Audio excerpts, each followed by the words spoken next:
Welcome to Your Way Now. We're Sue and Sarah, coaches supporting people living with cancer and those moving beyond it. Each episode shares real stories, expert insight, and gentle tools to help you feel more supported, physically, emotionally, and mentally. This is Your Way Now. Get the strength you want and need from real stories and expert voices. It's time for Your Way Now. So welcome to Your Way Now, which is the second episode in this series. And I am Sarah and this is Sue. And we're talking about Sue's life work, how she became to be coaching people affected by cancer. And of course, be inspired to do this awesome, we think it's awesome, don't we, Sue? Absolutely, yeah. Podcast. So welcome today, Sue. Thank you. Very exciting. Sarah. Very Yeah. exciting. So we're going to start with telling us a bit about your journey, your coaching journey, because you mentioned that your coaching journey began long before your actual formal training to be a coach. Yeah. What experiences in the community sector, because you were in the community sector, weren't you? You know, so how did that shape how you work with people today? I think, well, I worked in a number of different roles in different organisations through housing, public health and NHS projects, working with volunteers. But the key part of that was always, in order to bring change, to really have those listening skills, to be able to find out what people really needed rather than imposing something on them from the top, actually listening and making sure that people's voices were heard. So I suppose when I kind of discovered coaching, if you like, I realised that I was already using some of those skills. And that, to me, that comes quite natural because I'm quite, I guess the polite word is inquisitive. Some people would say nosy. I say inquisitive. So that's a natural skill, and sort of the coaching training really helped to refine that and, yeah, and sort of give me the tools that I needed to make a good job of it. Fantastic. So what led you then from that? Obviously, we've talked about some of that you picked up some of those skills along the way, but what made you suddenly then decide that coaching was going to be for you?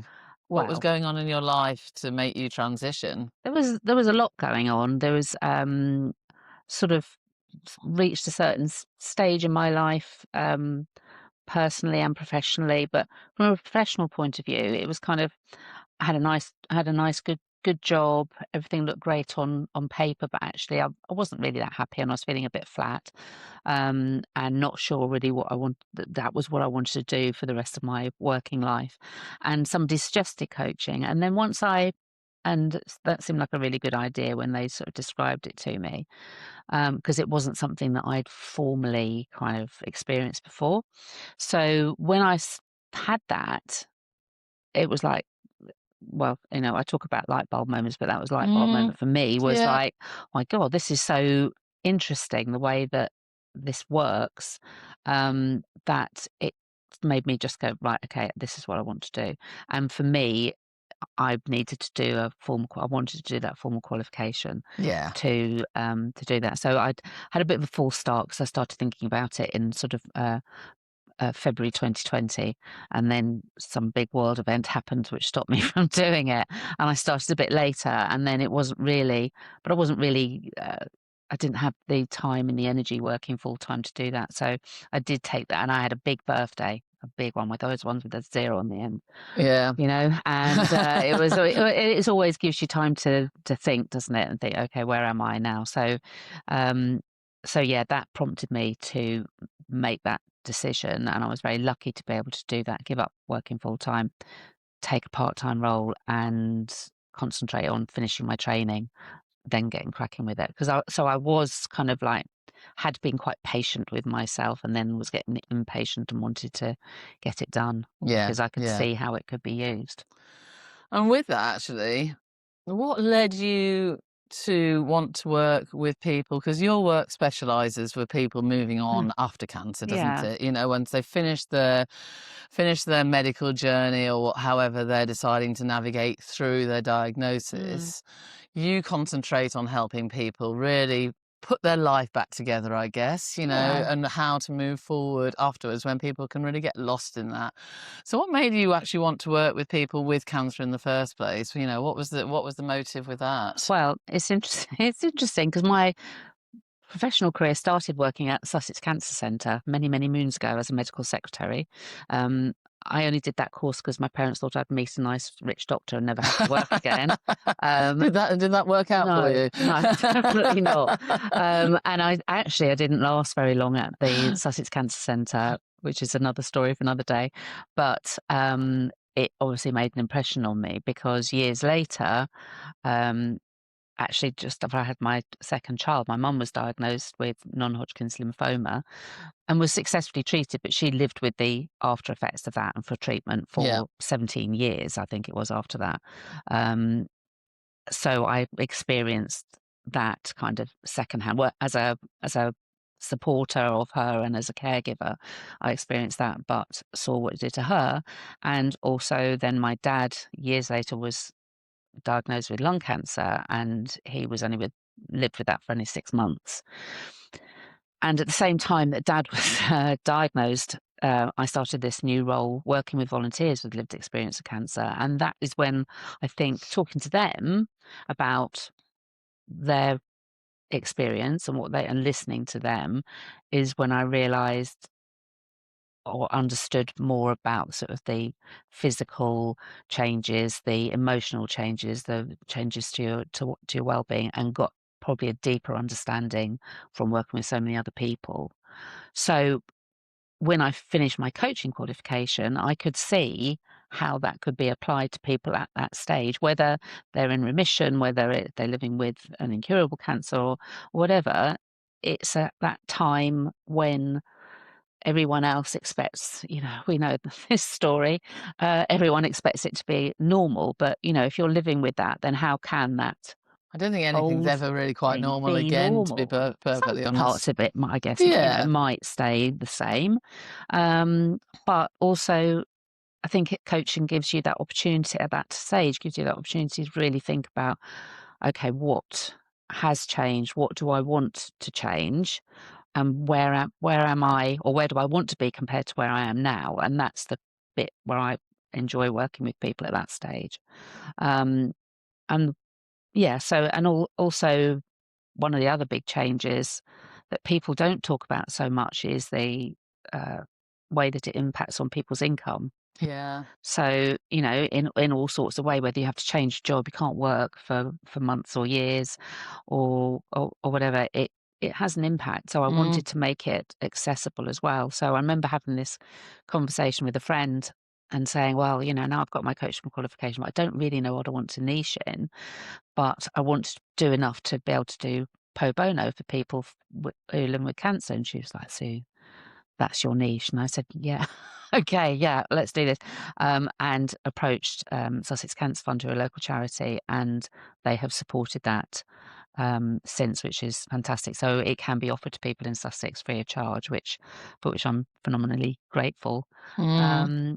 So yeah, that's why I work with people at that stage, and also now working with carers as well at any Yeah. stage, Yeah. but sort of trying to give them a voice and an opportunity to do the same thing, really. Yeah, it's something we're both quite passionate about, isn't it, really? Because Mm. that's the point. I mean, this isn't just about people going through it themselves, is it? You know, it's about the people who are there alongside and what care and support do they get, Yeah, because they don't always like to put on, on the other person. So for example, with myself, obviously, if I'm going through the journey, my husband wouldn't necessarily like to then share how he's necessarily emotionally feeling, because he doesn't want to put that onto me.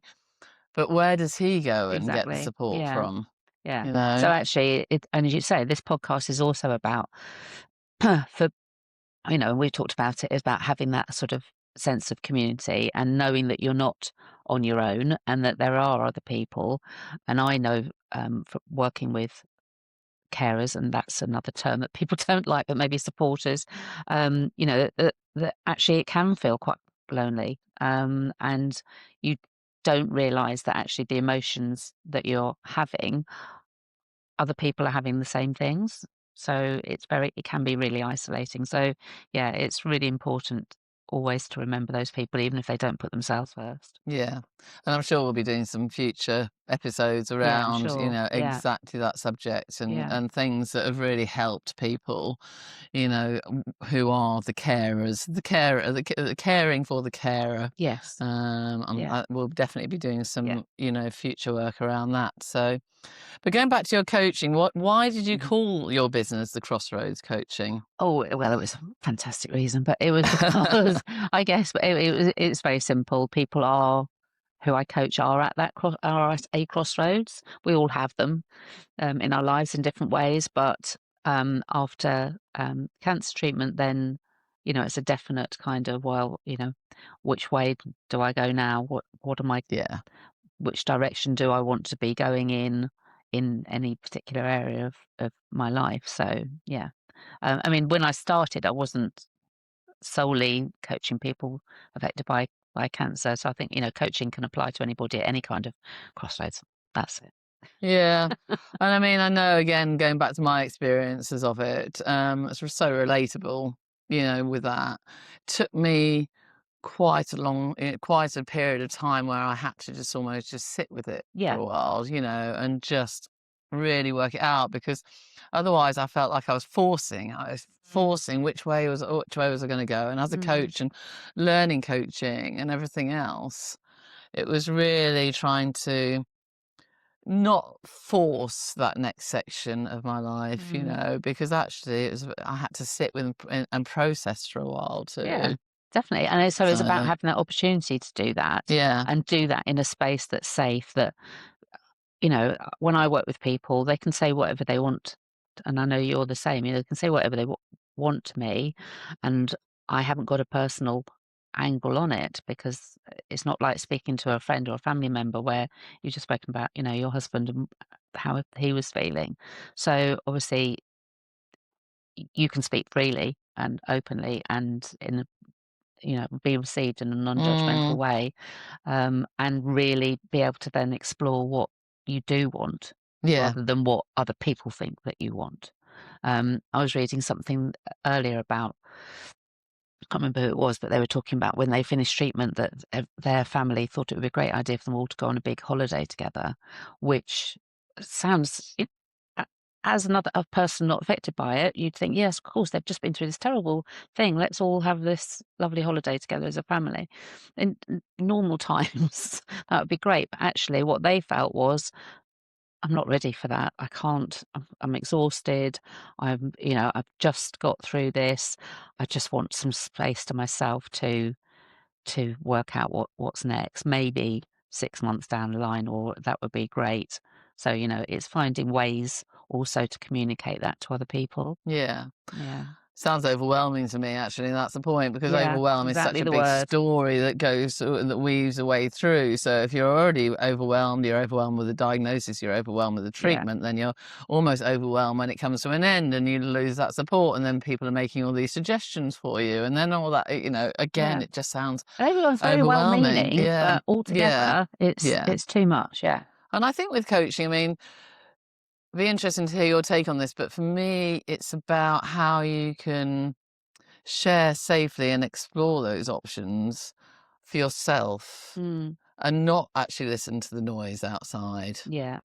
Yeah, no, absolutely. And having that, say, safe space where you Mm, can be yourself, whatever that looks like now, and air your fears and your hopes and dreams, and without anybody else judging you. yeah, And sometimes the most surprising things come out. That start off thinking you're going to be talking about one thing, and it veers wildly.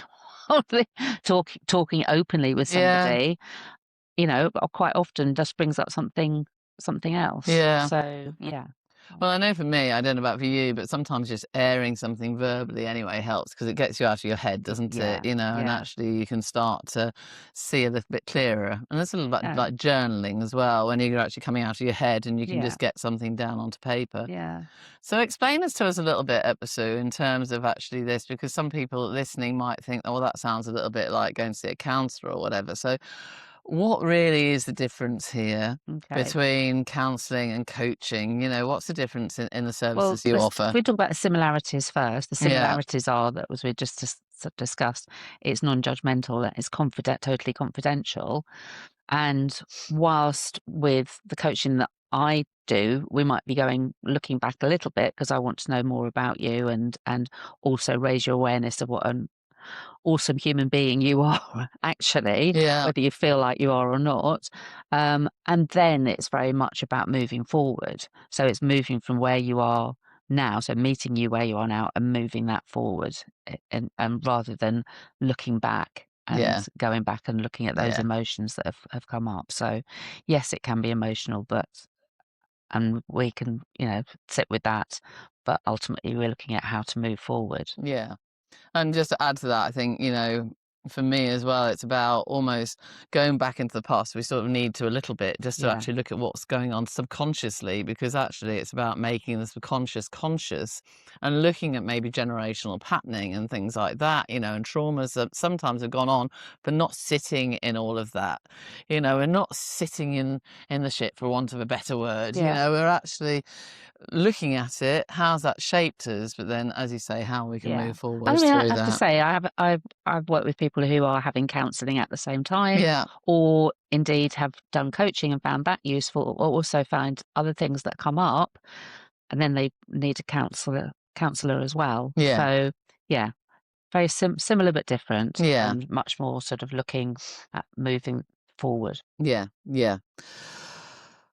What about your clients then? You know, so because you talked about light bulb moments with your Mm. clients, so what does that feel like for you? Oh, it's incredible. It's why Yeah, I do it.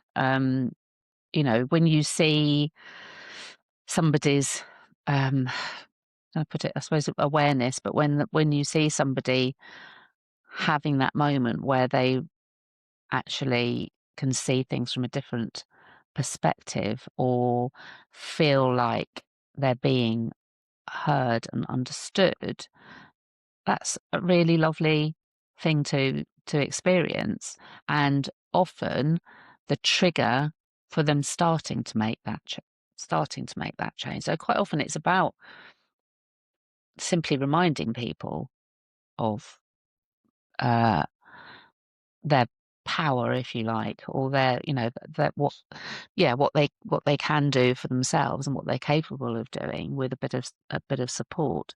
So yeah, it's always lovely, and it happens at the most unexpected times. But that's that's why I do what I do, because in less productive times it keeps me going, um, but also it's just nice to see people having a change, coming from a place where, like we were just saying, where they're overwhelmed to feeling clearer about things. So a light bulb moment is like literally like a light bulb going on, feeling clearer about what you want and what you can do about it. So yeah, got the power to the absolutely. light bulb moments.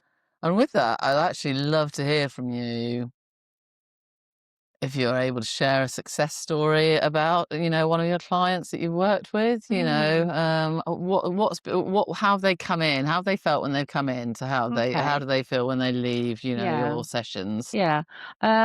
Well, yeah, I can use this example because this particular person gave me a great quote recently. But when they came to their first session, they were feeling quite down, and they've been through a lot, like relationship wise, physically, and mentally, and were feeling like there wasn't really much of a future for them, and that they definitely would who on earth would be interested in them or having a relationship with them.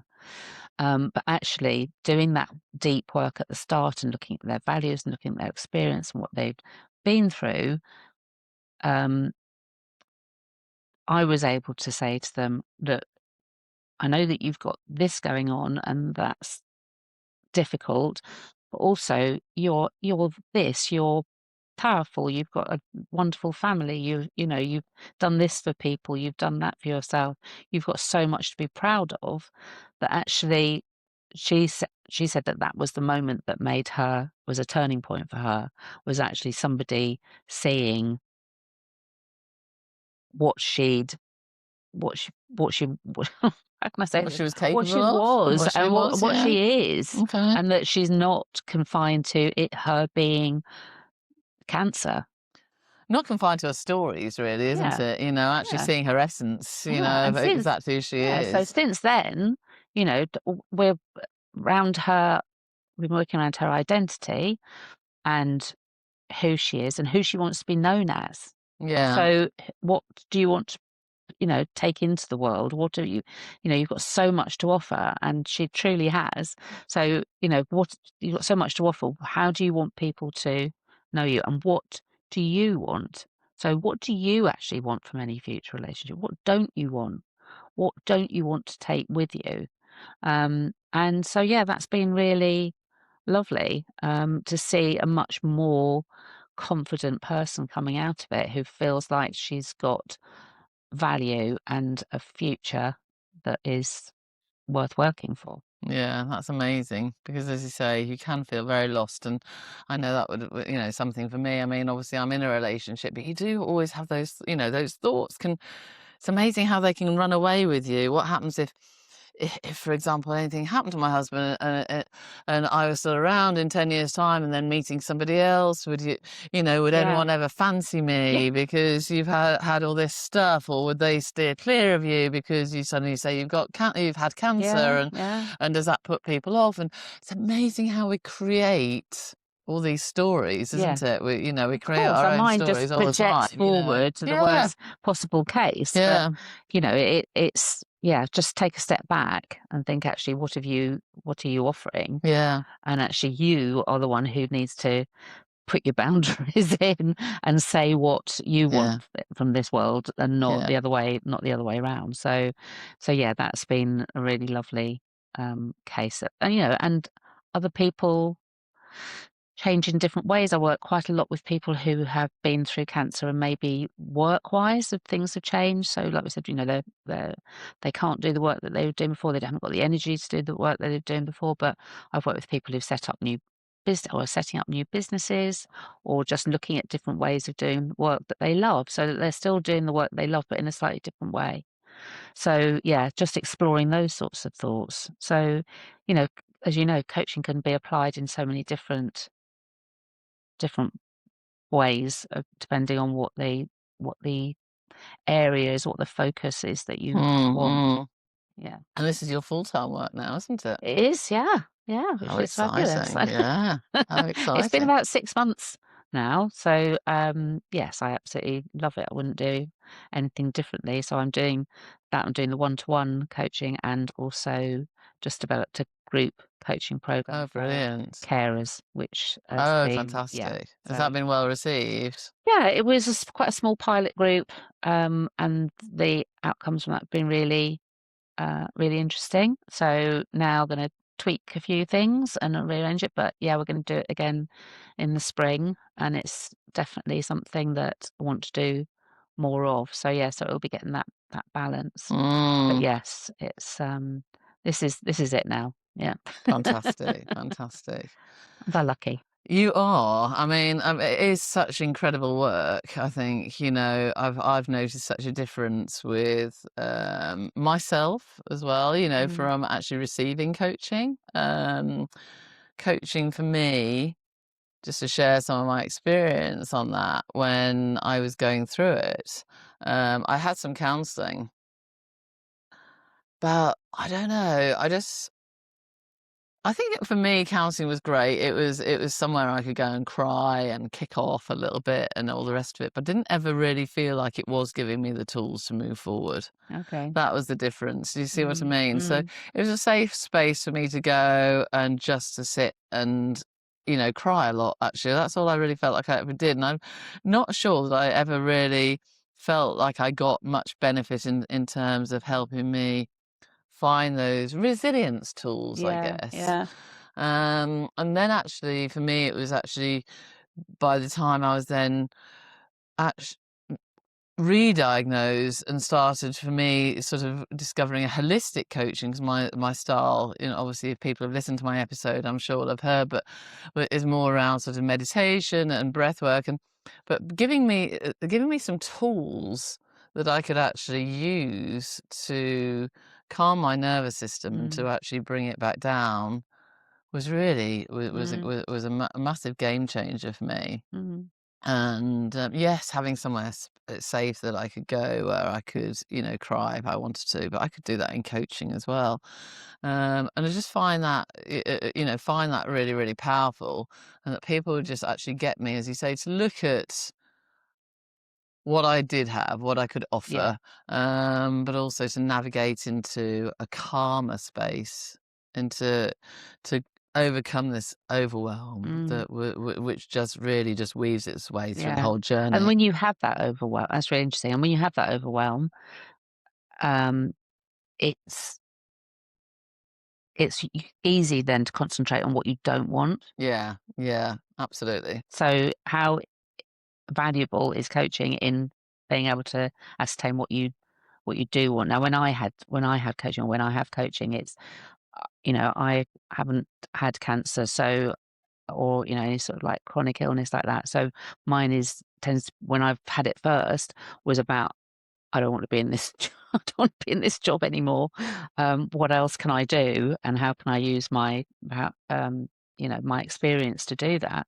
So it really helped me to explore that, and the answer was in the long term was coaching. But in the meantime, it made me. I remember going home and every night complaining, and I was sick of hearing myself complaining about the same thing all the time. I mean, I'm sure my family were, and I think I just one night I was just like, "My God, well, listen to yourself. You've been driving home from work, sort of thinking about what a shitty day you've had, and now you're coming in and you're bringing this negativity with you and sharing it with, my family are great, but I didn't want to be that person. I wanted to have something that I enjoyed, and that that the role that I was in had just reached the end of its usefulness for me, Yeah. and that happens, doesn't it? It does It's a happen a natural lot, thing. regardless, doesn't it? Mm, We often can stay in things that just don't serve us anymore yeah. because we just, regardless of cancer, take cancer just, as you say, you didn't even have the cancer diagnosis. Mm, But, when we get so stuck in our lives, yeah. it's just, yeah, It probably finding would have that been new way easy for me to through. stay there for another 5 years. Yeah, I could do the job. yeah. It wasn't that, But it but I wasn't wasn't fulfilling. happy. Yeah, not No, fulfilling anymore. no. So, yeah, now I sort of say to people, "Well, why would you why would you want to do any less than the most that you can most that you Yeah. can, So your if when you've been conversation's a through bit different something at that." home now as well. Yeah. Yeah. I'm not sure. I'll get them to watch this because I'm not sure they totally understand what I do. But yeah, yeah, I don't know that they always do actually, do they? And I unless they've was actually experienced it yet I was having this themselves. conversation with a friend the other day, actually. Actually, we probably talk more to others in similar positions or friends about what we do than we do with our family. Maybe that is just keeping things separate. Maybe, maybe. Mm. Is there anything else you want to share with us? Oh, now you put me on the spot. I I've got to know. think. I like to do that. Um, Because obviously we talked about your family journey, we talked about yeah, your parents, and obviously why you felt that pull, I guess, towards helping people with cancer despite not actually having it been your journey. But obviously yeah. it's been the journey of your wider family. And we've shared, how coaching helps to move people forward Mm, after a diagnosis and in lots of other situations, not just cancer, but that's where, yeah, you and I have decided to niche. yeah.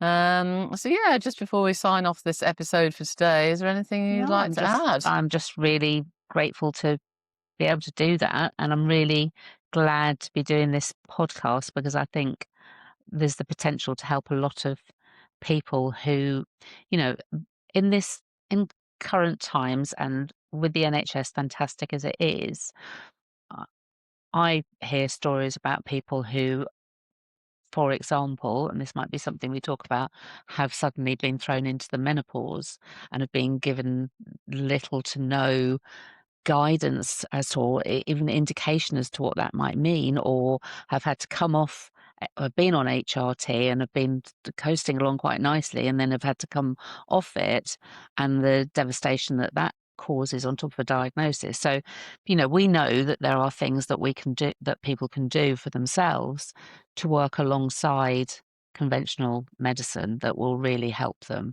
and support them. And I'm sure everybody that's ever involved with someone who's going through cancer would like people to have those tools. So I'm really looking forward to sharing some of that information and also hearing from other people about things that we don't know about yet that Yeah. might be helpful to people. So, I think the menopause episode is going to be great. yeah. It might be more of a series, I think. Yeah, I really think that's We'll going to be see, so yeah. great because it's such a big one. I mean, it was certainly impacted me, probably not as much as some people, but because, menopause can affect people in so many different ways. But the surgical menopause, when you push into that instant menopause, and that can be either from surgery or from the drugs. Yeah. It's big, Yeah. so I can't wait for that episode. And that's the point. We're going to be sharing, hopefully, not hopefully, we will be sharing some really inspiring, useful information. And we're really keen to hear from everybody as well in terms of what stories you would like to hear. Come and tell us. Yeah, come and tell us. Yeah. Yeah, absolutely. So thank you so much, Sue, Thank for you. sharing Thanks, today. Sarah. Yeah. And we will see you again on the next episode. See you next time. Get the strength you want and need from real stories and expert voices. It's time for Your Way Now. Thank you for listening to Your Way Now. If you have a story you'd like to share, or would like to be a guest, or have ideas about what would be helpful to hear on future episodes, we'd really love to hear from you. Please remember you're not alone on this journey, and your voice really does matter. So until next time, this is Your Way Now.